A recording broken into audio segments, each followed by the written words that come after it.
sini kami akan mempresentasikan hasil analisis kami yang berjudul Pengolahan Data Elektronik. Yang pertama ada analisis validitas. Uji validitas dilakukan untuk mengetahui sejauh mana instrumen penelitian mampu mengukur variabel yang diteliti. Berdasarkan hasil perhitungan pada data responden, seluruh item pertanyaan memiliki nilai koefisien korelasi yang lebih besar dari R tabel, sehingga dapat disimpulkan bahwa seluruh item pertanyaan dinyatakan valid dan layak digunakan dalam penelitian. Lanjut ada analisis reliabilitas. Uji reliabilitas dilakukan untuk mengukur konsistensi instrumen penelitian. Hasil uji reliabilitas menunjukkan nilai Cronbach alpha berada di atas batas minimum 0,60, sehingga instrumen penelitian dinyatakan reliable dan konsisten dalam mengukur variabel penelitian. Baiklah, selanjutnya ada analisis mean, variansi, dan standar deviasi. Yang pertama itu analisis mean atau rata-rata. Mean menunjukkan nilai pusat akun titik keseimbangan dari setiap kelompok data. Yang pertama ada nilai tertinggi, nilai terendah, dan tren umum. Yang pertama itu ada nilai tertinggi. Pada kolom ke-13 dengan nilai 3,43 menunjukkan kelompok data tersebut memiliki performa atau respons yang paling positif atau tinggi dibandingkan yang lain. Nah, selanjutnya ada nilai terendahnya, yaitu pada kolom ke-12 dengan nilai 2,50, titik terendah dalam data yang kami peroleh. Selanjutnya ada tren umum, ini mean berada di rentang 2,9 hingga 3,3. Ini menunjukkan konsistensi nilai pusat di sebagai besar kolom, kecuali pada kolom ke-7 2,6, ke-11 2,63, dan ke-12 yaitu 2,5. Yang kedua ada analisis variansi dan standar deviasi. Kedua nilai ini mengukur seberapa jauh data tersebar dari nilai rata-ratanya. Standar deviasi lebih mudah diinterpretasikan karena menggunakan satuan yang sama dengan mean. Yang pertama yaitu tingkat variansi tertinggi, terendah, dan hubungan. Yang pertama itu ada tingkat variansi tertinggi yang terjadi pada kolom ke-11, standar deviasi 0,85, variansi 0,72. Itu artinya jawaban atau data pada kolom ini sangat beragam, heterogen. Ada perbedaan pendapat atau hasil yang cukup kontras di dalamnya. Selanjutnya, tingkat terendah terjadi pada kolom ke-10, standar deviasi 0,49, variansi 0,24, yang menunjukkan data pada kolom ini paling konsisten atau seragam atau homogen di antara kolom-kolom yang lain. Terus hubungannya secara konsisten, kolom dengan variansi tinggi selalu diikuti dengan standar deviasi yang tinggi yang memvalidasi akurasi perhitungan dalam tabel kami. Lanjut ada analisis uji normalitas data. Uji normalitas dilakukan untuk mengetahui apakah data penelitian berdistribusi normal atau tidak. Uji normalitas ini penting sebagai dasar dalam menentukan jenis uji statistik yang akan digunakan pada tahap analisis selanjutnya. Pada penelitian ini, uji normalitas dilakukan menggunakan uji melalui program SPSS. Mengingat jumlah sampel penelitian sebanyak 30 responden, maka acuan utama yang digunakan adalah uji Shapiro Wilk karena lebih sensitif dan sesuai untuk ukuran sampel kecil hingga menengah. Berdasarkan hasil uji normalitas, variabel umum memperoleh nilai signifikasi atau SIG sebesar 0,000, yang lebih kecil dari taraf signifikasi 0,05. Hal ini menunjukkan bahwa data variabel umur tidak berdistribusi normal. Selanjutnya, variabel berat menunjukkan nilai signifikasi sebesar 0,272 yang lebih besar dari 0,05, sehingga dapat disimpulkan bahwa data variabel berat berdistribusi normal. Sementara itu, variabel tinggi memperoleh nilai signifikasi sebesar 0,00 yang lebih kecil dari 0,05, sehingga data variabel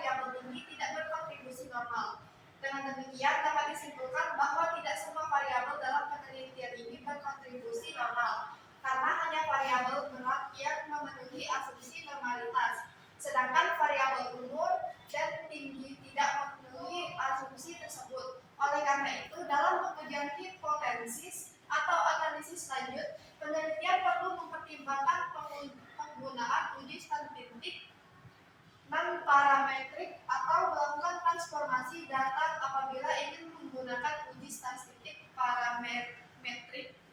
Selanjutnya yaitu analisis uji homogenitas. Uji homogenitas varians dilakukan untuk mengetahui apakah varians data antara kelompok memiliki kesamaan atau homogen. Nah, uji ini merupakan salah satu persyaratan dalam analisis ANOVA. Pada penelitian ini, uji homogenitas dilakukan menggunakan uji lihat melalui program SPSS dengan taraf signifikan sebesar 0,05. Berdasarkan hasil uji homogenitas varians, diperoleh nilai signifikasi SIG sebesar 0,00 baik berdasarkan median maupun trimedian. Nilai signifikasi tersebut lebih kecil dari 0,05 sehingga dapat disimpulkan bahwa varians data antar kelompok tidak homogen. Dengan demikian, asumsi homogenitas varians tidak terpenuhi dalam penelitian kami. Meskipun demikian, analisis ANOVA masih dapat dilakukan karena ANOVA relatif cukup robust terhadap pelanggaran asumsi homogenitas, terutama apabila jumlah sampel antar kelompok relatif seimbang. Namun, hasil analisis perlu ditafsirkan dengan lebih hati-hati dan dapat dipertimbangkan penggunaan uji lanjut yang sesuai. Selanjutnya, analisis ANOVA. Analisis ANOVA adalah salah satu one-way ANOVA digunakan untuk mengetahui apakah terdapat perbedaan rata-rata antar kelompok yang diteliti. Berdasarkan hasil output ANOVA pada variabel nilai, diperoleh nilai F hitung sebesar 2157,641 dengan nilai signifikasi SIG sebesar 0,000. Nilai signifikasi tersebut lebih kecil dari taraf signifikasi 0,05 sehingga dapat disimpulkan bahwa terdapat perbedaan rata-rata yang signifikan antar kelompok. Hal ini menunjukkan bahwa variabel bebas yang digunakan dalam penelitian memberikan pengaruh yang signifikan terhadap variabel terkait, yaitu nilai. Dengan demikian, hipotesis 0 ditolak dan hipotesis alternatif diterima, yang berarti terdapat perbedaan yang signifikan antar kelompok yang dianalisis. Untuk mengetahui secara lebih rinci kelompok mana yang memiliki perbedaan signifikan, kami melanjutkan analisis menggunakan uji lanjut yang sesuai seperti mengingat data tidak memenuhi asumsi homogenitas varians. Next. Selanjutnya, analisis statistik deskriptif. Analisis statistik deskriptif dilakukan untuk memberikan gambaran umum mengenai karakteristik data penelitian yang meliputi jumlah data, nilai rata-rata, mean, nilai tengah, median, simpangan baku atau standar deviation, serta nilai minimum dan maksimum.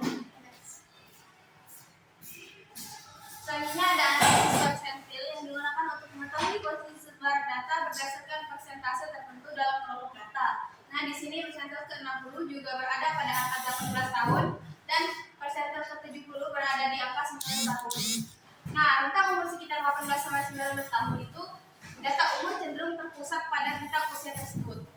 Perbedaan variabel beratnya yaitu nilai persentase ke-30 ada di 4,6 kg, persentase ke-60 sebesar 51,6 kg dan persentase ke-70 sebesar 8,4 kg. Next. Analisis uji linearitas. Berdasarkan output case processing summary, diketahui bahwa dari total 94 data hanya 30 data, 31,9% mendapat dianalisis, 68,1% dikeluarkan karena tidak memenuhi kriteria pengkelompokan atau data tidak lengkap. Dengan demikian, analisis linearitas dilakukan pada 30 data valid. Next. Selanjutnya analisis regresi dan correlation, yaitu yang pertama ada analisis regresi, yang pertama ada model summary dan yang kedua uji signifikasi model uji F. Nah, yang hasil dari model Yang pertama model summary, yang pertama R diperoleh nilai R sama dengan 0,063, R square 0,004. Yang artinya variabel berat hanya mampu menjelaskan 0,4% variasi umur, sedangkan 99,6% sisanya dipengaruhi oleh faktor lain dari dalam model. Selanjutnya ada signifikasi model. F hitung sama dengan 0,113 dan SIG sama dengan 0,740. Nilai SIG 0,740 lebih besar dari 0,05, maka dapat disebutkan bahwa model regresi tidak signifikan. Selanjutnya ada correlation, yang artinya digunakan untuk mengetahui hubungan antara umur dan berat badan. Nah, di sini koefisien korelasi perusahaan R sama dengan negatif 0,063 dan nilai signifikannya yaitu 0,740 dan nilai data M sama dengan 30. Selanjutnya, next. Kesimpulan hipotesis. Analisis MER terhadap MER menunjukkan nilai pusat atau titik keseimbangan dari setiap kelompok data. Nilai tertinggi berada pada kolom ke-13 dengan nilai 3,43. Ini menunjukkan kelompok data tersebut memiliki performa atau respons yang paling positif atau tinggi dibandingkan yang lain. Nilai terendah berada pada kolom ke-12 dengan nilai 2,50. Ini adalah titik terendah dalam dataset Anda. Tren umum. Mayoritas nilai MER berada di nilai rentang 2,9 hingga 33. Hal ini menunjukkan konsisten nilai pusat di sebagai besar kolom, kecuali pada kolom ke-7.